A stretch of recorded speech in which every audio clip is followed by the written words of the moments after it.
इस जगत का कारण लोक ब्रह्मलोक कहा जाता है। सूक्ष्म लोक, देवलोक, तपलोक, महालोक, जनलोक और स्थूल लोक के अंतर्गत ये आता है। स्थूल से श्रेष्ठ सुख सूक्ष्म लोकों में, देवलोक में, उससे भी बड़ा सुख ब्रह्मलोक में है। उससे भी जो ब्रह्म तुर्यावस्था को प्राप्त महापुरुष हैं, पीछे आपने सत्संग में सुना, वो ब्रह्मा से भी श्रेष्ठ सुख, और जो ब्रह्म तुर्य सुख है उससे भी श्रेष्ठ वैकुंठ का सुख है। क्योंकि ब्रह्म तुर्यावस्था को प्राप्त शनकादि भगवान वैकुंठनाथ के दर्शन के लिए कितने व्याकुल हैं। जब वो पहुंचते हैं, थोड़ा सा उनको रोक दिया जाता है तो व्याकुलता असहनीय हो जाती है, और वहां फिर जो हुआ सब प्रसंग जानते हैं। तो ब्रह्म की तुर्यावस्था को प्राप्त सुख से भी श्रेष्ठ वैकुंठ सुख है। वैकुंठ सुख से भी अधिक महामहिम द्वारिकापुरी का सुख है। द्वारिकापुरी से भी श्रेष्ठ मथुरा जन्मभूमि है। कल आपने श्रवण किया मथुरा महिमा को। उससे भी श्रेष्ठ है ये ब्रज 84 कोश भूमि, जिसमें श्री लालजू महाराज अपने सखाओं के साथ गाय चराना और बहुत सी क्रीड़ाएं करना। ये गाय कौन है? बोले ब्रह्मानंदम अवाप्य तीव्र तपसा सम्यक प्रसादेश्वरम गोरूपा सकला इहोपनिषदा कृष्णे रमन्ते ब्रजे। भगवान श्री कृष्ण की गौओं के रूप में मूर्तिमान जो वेद का सार उपनिषद, उसका सार ब्रह्मानंद है। वो ब्रह्मानंद तप करके ब्रज की गायें बना करके, अर्थात एक एक श्रुति, एक एक निषद उपनिषद का जो तत्व है ब्रह्मानंद, वो सब बहुत गायों के रूप में आकर के ब्रह्मानंद मवाप्य तीव्र तपसा सम्यक प्रसादेश्वरम गोरूपा सकला इहोपनिषदा कृष्णे रमन्ते ब्रजे। जिसे वेद नेति नेति कहते हैं, उसका सुख पाने के लिए वेद का सार उपनिषद, उपनिषद का सार ब्रह्मानंद, ब्रह्मानंद ने मूर्तिमान गौ रूप धारण करके श्री कृष्ण सुख का रसास्वादन किया। तो मथुरा से भी श्रेष्ठ गोष्ठ वृंदावन, जहां श्री कृष्ण गायें चराते हैं, अपने सखाओं गोपों के साथ विविध प्रकार की शक्य लीला करते हैं, उससे भी श्रेष्ठ गोपियों क्रीड़ा धाम वृंदावनांतः, जहां अपनी कांता भाव युक्त गोपियों को प्रभु रास का महासुख प्रदान करते हैं। नाना प्रकार की रसमयी क्रीड़ाओं के द्वारा उनको वो सुख प्रदान करते हैं जिस सुख को देख करके शनकादि नारदादि उद्धवादि याचना करते हैं गोपी चरण रज की। उस गोपी वृंदावन से भी अत्याश्चर्या सर्वतोष्माद विचित्रा श्रीमद राधा कुंजवाटी चकास्ति आद्यो भावो यो विशुद्धोति पूर्णस्तद्रूपाशा तादृशोन्मादि सर्वा। श्रीपाद करें, अत्यंत आश्चर्यजनक गोपी वृंदावन से भी श्रेष्ठ ये श्री लाडलीजू का निज महल वृंदावन धाम है। अत्याश्चर्या सर्वतोष्माद विचित्रा, जितना भी तक वर्णन किया गया उस सबसे अत्यंत आश्चर्यमय कृपा करने वाला, महाविचित्र शोभा से युक्त, क्या श्रीमद राधा कुंजवाटी चकास्ती, ये हमारी श्री लाडलीजू का निज महल नवनिर्मित निकुंज वृंदावन। आद्यो भावो, आद्य भाव है श्रृंगार, उससे भी महा श्रृंगार, ये महामाधुर्य रस प्रदान करने वाला वृंदावन है। विशुद्ध होती, जिनमें किंचन मात्र कहीं स्वसुख वांछा नहीं, ये ऐसा प्रेम प्रदान करता है। आद्यो भावो यो विशुद्ध होती पूर्णस तद्रूपा, ये साक्षात भगवत स्वरूप है वृंदावन। तद्रूपा, जैसे लालजू प्रियाजू वैसी महिमा वृंदावन की। तद्रूपा, वो भगवत स्वरूप वृंदावन धाम है। और सा तादृशोन्मादि सर्वा, जो भी यहां आया जाएगा आश्रय ले लेगा वृंदावन का, तो मोक्ष कल्याण के लिए तो अन्य पुरियां भी हैं। अयोध्या, मथुरा, माया, काशी, कांची, रावंतिकापुरी, द्वारावती, ये मोक्ष प्रदान करने में समर्थ है। लेकिन वृंदावन क्या प्रदान करता है? बोले सात आदर्शोन्मादि सर्वा, वो ऐसा उन्माद प्रेम का प्रकट करता है जो कहे नहीं। और ये प्रेम मोक्षाधिपति भगवान को अधीन कर लेता है।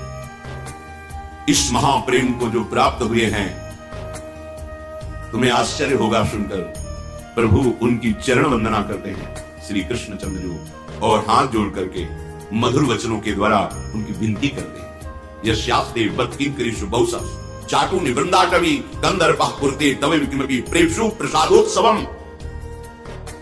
लाडली की कृपा प्रसाद के लिए लाडली की सहचरियों की वंदना करते हैं, चाटकारिता करते हैं, प्रसन्न करने वाले, मनाने वाले विनयपूर्ण वचन बोलते हैं। मेरी लाडली के भाव में भरी हुई ये सखी सदैव मेरी प्रियालु को सुख पहुंचाती है। इसलिए यस्यास्ते बत्किंकरीषु बहुशः चाटू निवृंदाटवी कंदर्पः कुरुते तवे किमपि प्रेषु प्रसादोत्सवम।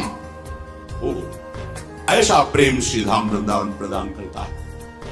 ऐसे महामहिम श्री वृंदावन धाम में तत्रैवाविर्भाव यद्रूप शोभा। क्या लाभ मिला? बोले जब वृंदावन की रहनी से रहा तो उसके सामने वृंदावन कृपा करके प्रकाशित हो गया। ये द्वार वृंदावन है, इसमें त्रिगुण माया की खाई है, जिसमें विशाल सेनापति काम क्रोध लोभ मोह मद मत्सर प्रथम द्वार पे ही खड़े हैं। यदि किसी रसिक महापुरुष के वचनों का आश्रय नहीं है तो तत्काल परीक्षा होगी और आपको त्रिगुणात्मिका माया की खाई में फेंक दिया जाएगा, सतोगुण रजोगुण तमोगुण, और आप जान ही नहीं पाएंगे कि वृंदावन क्या है। एक नगर जैसा दिखेगा ये अलौकिक चिदानंद धाम, आपको एक साधारण भाव में दिखाई देगा, कहीं कोई ऐसा कहीं कोई वैसा। लेकिन यदि आपने रसिकों का आश्रय लिया, रजरानी का सेवन किया, उनकी आज्ञा के अनुसार उपासना की, तो तत्रैव आविर्भाव, उसके सामने वृंदावन प्रकट होता है। तत्रैव आविर्भाव यद्रूप शोभा, वो रूप वो शोभा, वैदध्यान्योन्यानुरागाद्भुतौ नित्याभंग प्रोन मादनंग रंगौ राधा कृष्णौ खेलता स्वालिदुष्टौ। आहा, वो देखता है परम रूप। कहां? अद्भुत अद्भुत कुंज निकुंजे वृंदावन की लता सम कोटि कल्प तरुणाई, रज की तुल बैकुंठ नहीं और लोक की माई। दिव्य वृंदावन तत्रैव आविर्भाव, उसके सामने प्रकट हो जाता है। वो शोभा, वो रूप हमारे प्रिया प्रीतम का, वो प्रेम, वो महारसमयी क्रीड़ाएं किसकी? श्यामा श्याम की। राधा कृष्णो खेलता स्वाली दुष्टो, अपनी अलिमन सहचरी, अपनी सहचरियों के साथ जहां महारसमयी क्रीड़ा से श्यामा श्याम कर रहे हैं। आपको हमें क्रीड़ा देखने का कौन सा शौक है? क्या मिलेगा? अरे तुम तो इतनी मूर्ता धारण करते हो कि झूठे खेल में फिर और नया झूठा और उसमें पैसा लगा के देख ले जाते हो। संसार झूठा और उसमें और झूठा खेल। तुम्हें पता है जो मैं देखने जा रहा हूं बिल्कुल झूठा है, फिर भी पैसा लगाते हो, लाइन में खड़े होते हो और देखने जाते हो। तुम बुद्धिमान हो? ये उनका खेल है जहां ब्रह्मादि शिवादि की भी दृष्टि नहीं पहुंच पाती, औरों की तो बात जाने दो। और एक झलक मिल जाए तो मोक्ष भी कड़वा लगता है। वेणु कानन पणित श्रवण सुंदर सुनत मुक्ति सम सकल सुख पाए पग पेली। आज तू ग्वाल गोपाल सो खेली। जहां मेरे लाडली जू लालजू के साथ सहचरियों के मध्य में प्रेम रसमयी क्रीड़ा बलिहार, वो वाणी का विषय नहीं है। ब्रह्मानंद भी जहां गोष्ठ वृंदावन में गाय बन करके, क्यों? क्योंकि ब्रजवासियों की चरण धूलि युक्त घास चुनने को मिलेगी। ये वो देश है जो किसी तपस्या से प्राप्त नहीं होता, साधना से प्राप्त नहीं होता। मेरी गोरी घोरी किशोरी रीझ गई अपने लोगों पर, पता नहीं कौन सी बात देख के रीझ गई, इसका निर्णय तो वो ही जाने। हमें लगता है हमारी अधमता देख के रीझ गई कि ये किसी काम का नहीं है, इसलिए इस पर कृपा कर दे। सच्ची सच्ची हमारे ऊपर सिर्फ कृपा हुई, हम सबके ऊपर। अब इस कृपा का आदर करें। श्री धाम वृंदावन ये हमारा जीवन फल है, जीवन फल। ब्रह्मा जी कहते हैं, बड़े बड़े ऋषि मुनि कहते हैं, यहां की रज में हमें वास मिल जाए। अपने लोग तो किसी योग्य नहीं, यहां आने को मिला, वास करने को मिला, और वास ही नहीं प्रिया प्रीतम की उपासना करने का सौभाग्य मिला।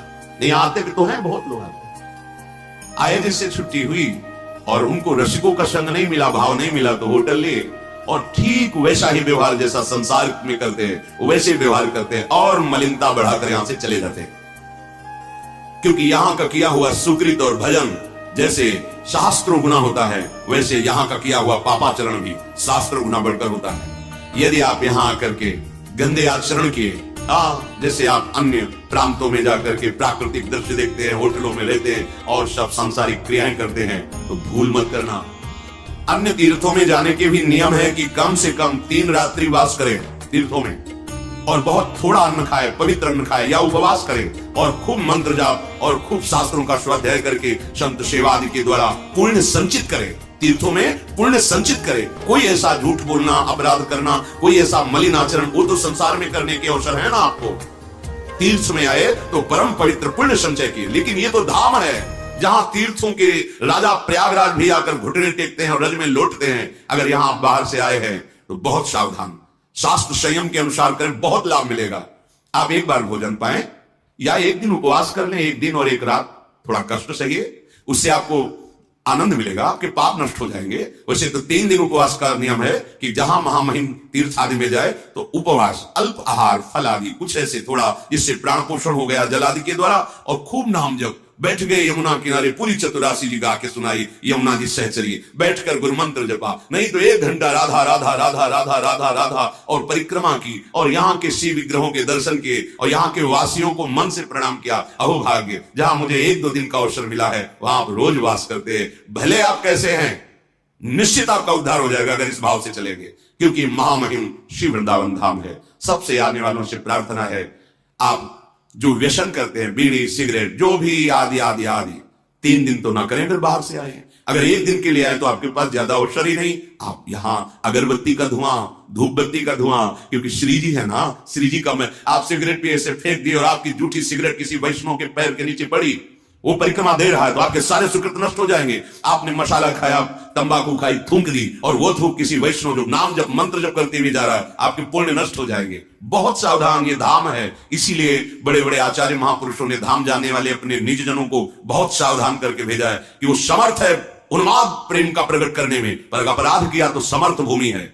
जो उर्वरक अन्न को इतना बलवान बनाती है, वही पास में अन्न के अवरोधक उन तृणलताओं को भी बनाती, वैसे ही बनाती, जो परम पद प्रदान करने में समर्थ है। अगर यहां तुमने ऐसे आचरण किए तो कहां मिटाओगे जाके। पाप नष्ट करने के लिए तीर्थ समर्थ है, महापापों को नष्ट करने के लिए तीर्थराज प्रयाग समर्थ है। लेकिन ये तो धाम है, अगर यहां पाप करके गए तो फिर तुम्हारा क्या होगा।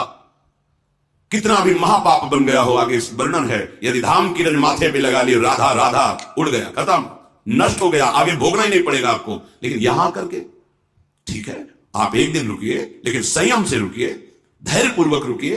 मर नहीं जाओगे 1 दिन अगर विलासिता नहीं करोगे भोगों की, तुम मर नहीं जाओगे। ये वो धाम है जो तुम्हें परम पद प्रदान करेगा। यहां मौन, कम वार्ता, कहीं दोष दिखाई दे रहा है तो सोचना मुझे ठगने के लिए माया ये दृश्य दिखाई दे रही। नहीं नहीं, ये सब लाडली के लाडले हैं। अगर लाडली जो ने कृपा ना की होती तो यहां होते ही नहीं। तो मुझे जो उल्टा दिखाई दे रहा है मेरे नेत्रों का दोष है। यहां तो सब प्यारी जो की कृपा पात्र जन वास करते हैं, सबके चरणों में प्रणाम। तो धाम आपके सारे अपराधों का नाश कर देगा। ये लोग बड़ी भूल करते हैं जो धाम आकर के दोष दर्शन करके निंदा करते हैं। ये ऐसा फिर तुम्हारा रजिस्टर बिल्कुल जैसा है वैसे में ब्याज लगा के तुम्हें भोगना पड़ेगा, क्योंकि तुम बहुत अपने को पवित्र और गुणवान और बहुत सद्गुणी समझकर दोष दर्शन कर रहे हो। तो तुम्हारा जब हिसाब होगा ना तो तुम्हारे पुरखा पानी पा जाएंगे। यहां धाम आए हो, कौन कैसा है, सब लाडली के हैं। यहां चेतन अचेतन सब चिदानंद रूप है। तुम्हारी दृष्टि नहीं, इसलिए तुम देख नहीं पा रहे। कोई भी कैसा भी बोले हमारी जेब काट ली, हमारी सोने की जंजीर ले ली, तुम्हें क्या बड़ा फायदा हो गया। बिहारी जी के सामने, ठाकुर जी के सामने, निज धाम में तुम्हारी जो पर्स गायब कर दी गई, बहुत कम में हिसाब करके बहुत बड़ी हानि को हटा दिया गया। आप नहीं जान पाते, आपको ठोकर लगी, चोट लग गई, बहुत बड़ा अपराध आपका नष्ट हो गया। जो आपको ऐसा कष्ट देता कि आप सालों तड़पते रहते, उसे मिनट में खत्म कर दिया। धाम में विपरीत भावना का त्याग करके, विपरीत आचरणों का त्याग करके, रसिकों के संग से चढ़े हुए प्रेम रंग से तब हम देख पाते हैं अद्भुत वृंदावन। क्या है वृंदावन, कैसा है वृंदावन, क्या प्रभाव वृंदावन का है। तो ऐसे महामहिम वृंदावन में अपने को वास मिला। अपने को लाडली जो ऐसी करुणा करी कि भक्त और भगवान के पावन चरित्रों के श्रवण करने का सौभाग्य मिला। इसलिए ध्यान पूर्वक श्रीधाम वृंदावन में एक एक क्षण बड़ा दुर्लभ है रहना। आपको वास मिला है, आश्रय मिला है, या आप आए हैं तो कमा के जाएं, गमा के नहीं। ऐसा कोई आचरण न करे जिससे आपके सुकृतों का नाश हो जाए। आप सावधान रहिए और प्रिया प्रीतम का नाम जपिए। जब जय दिन वृंदावन रहो, जितने मिनट वृंदावन रहो, तो वृंदावन बस के इतनो बड़ो सयान, जुगल चरण के भजन भी निमिष न दीजिए दान। और जो दुख सुख आवे उसे धैर्य पूर्वक भोगने की क्षमता ये धाम, ये नाम, ये प्रभु के चरणारविंद का आश्रय प्रदान करता है। नहीं, यहां दुख सुख का चक्र चलता ही रहता है। देखो हम आप तो जीव हैं, चरित्र सुनो। भगवान स्वयं श्री हरि जहां अवतार लिए, वहां के पावन चरित्र में भी कैसा भारी दुख, कैसा भारी सुख, दोनों का कैसा क्रम चल रहा है। महाराज अयोध्यापति चक्रवर्ती सम्राट दशरथ जी, जिनकी रक्षा में गुरुदेव वशिष्ठ जी परम ज्ञानी, समस्त सिद्धियों के स्वामी विराजमान हैं, आज ऐसी विपत्ति टूट पड़ी। सुबह होना है राज्याभिषेक और रात के ही मंथरा की प्रेरणा से कैकेयी जी 2 वरदान मांग लेती है। ये मन की जो मनमानी दुलार करने वाले हैं, यही मंथरा है।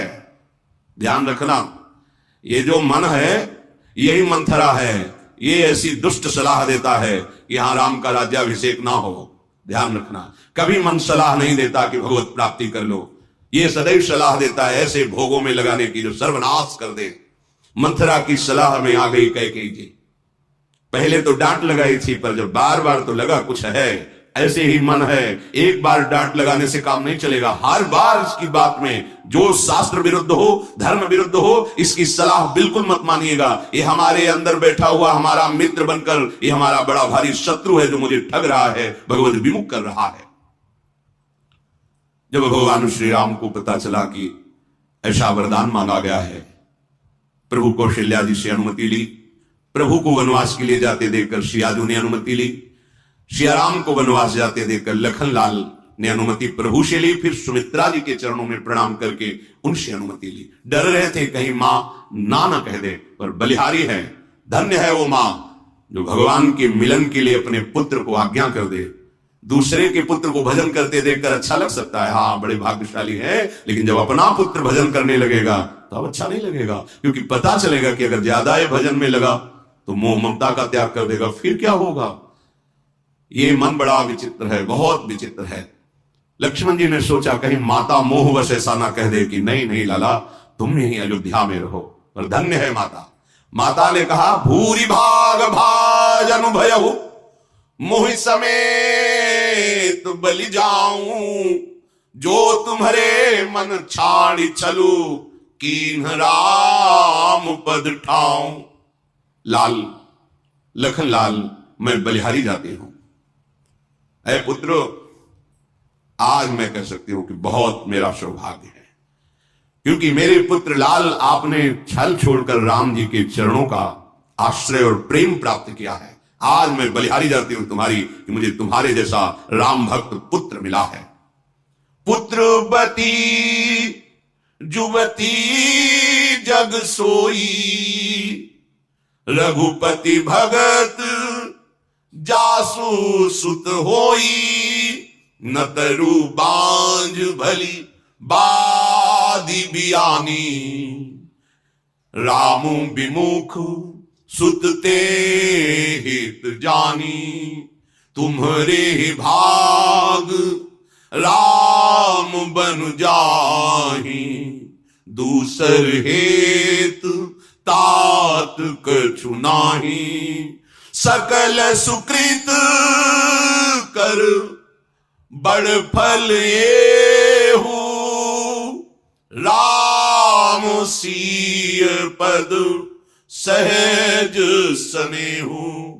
हे लखनलाल, संसार में वही युवती स्त्री पुत्रवती कहलाने योग्य है जिसका पुत्र भगवान का भक्त हो, सदाचरण करने वाला, देशभक्त, जन समुदाय को सुख पहुंचाने वाला, परहित की भावना से युक्त हो।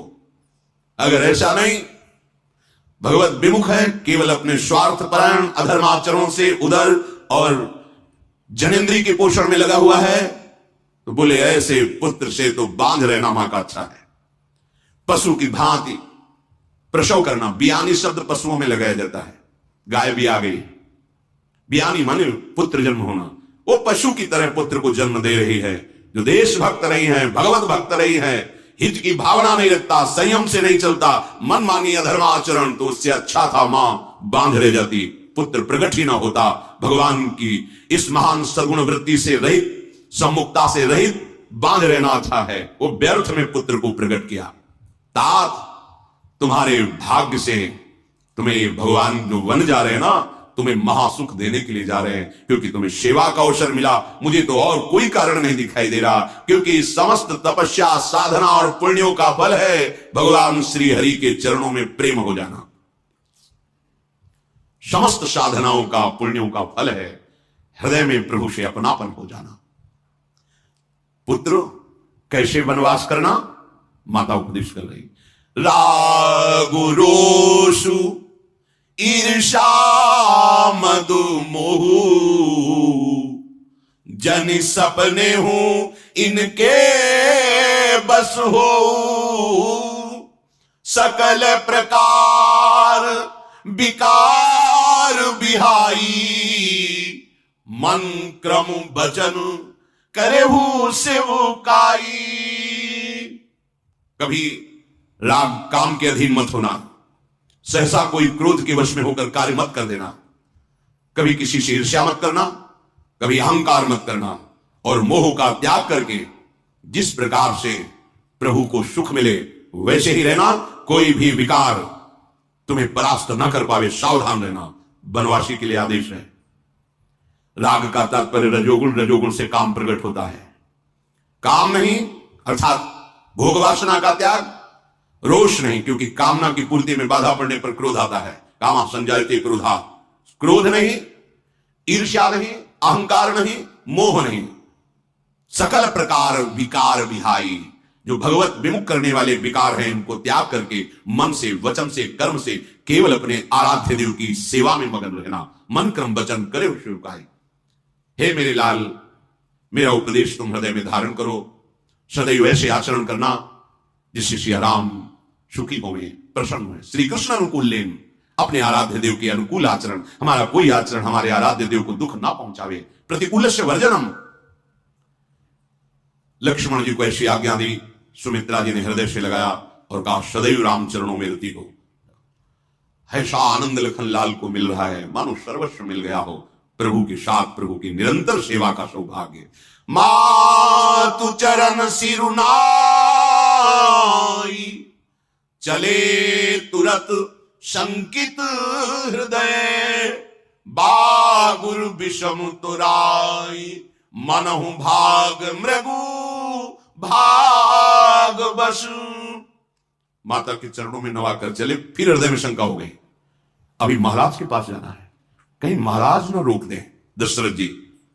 बस हृदय में आनंद उठता है और फिर शंका आ जाती है, एक बार महाराज से भी अनुमति मिल जाए, कहीं महाराज ऐसा विघ्न न डाल दे कि हमने तुमको तो वनवास नहीं दिया, लखनलाल तुम मेरे पास रहो।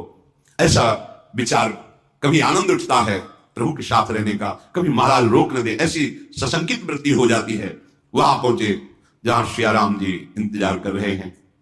लखनलाल जी ने प्रणाम कर कहा, मां ने आनंद से आज्ञा प्रदान कर दी है।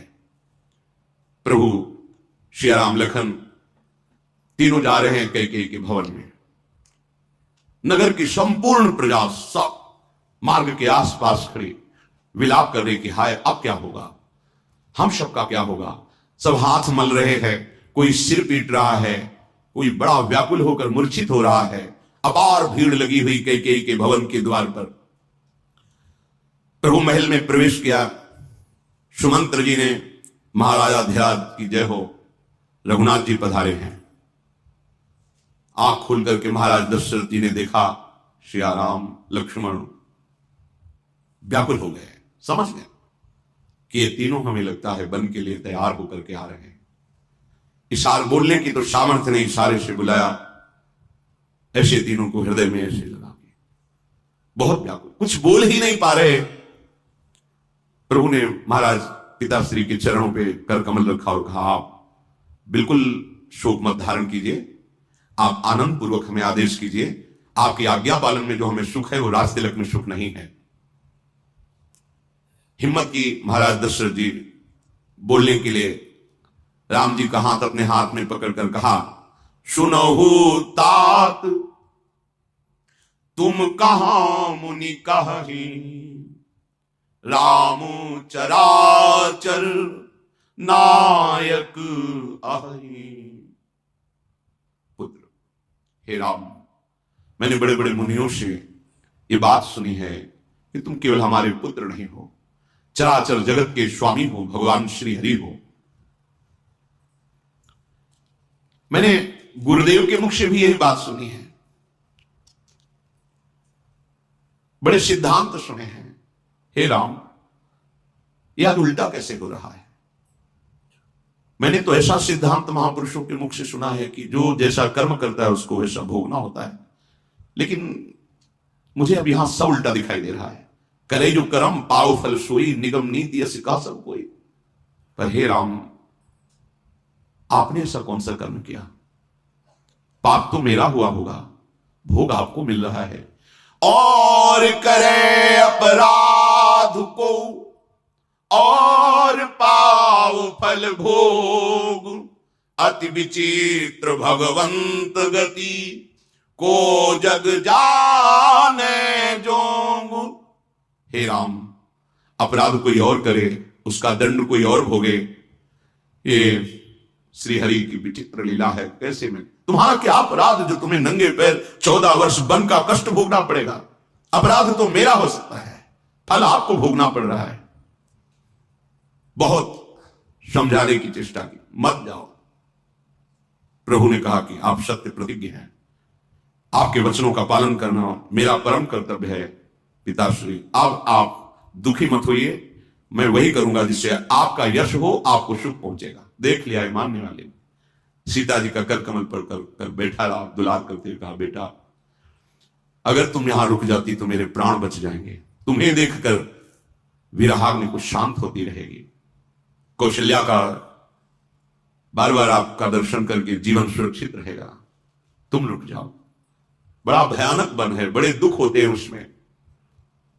वशिष्ठ जी की पत्नी अरुंधति जी, सुमंत्र जी के और भी बड़े बड़ी वृद्ध माताएं जो ज्ञान संपन्न है, आकर सीता जी को कहती है, तुमको तो वनवास की आज्ञा नहीं मिली है ना, तुम्हारा परम कर्तव्य है अपनी महाराज की सेवा करना।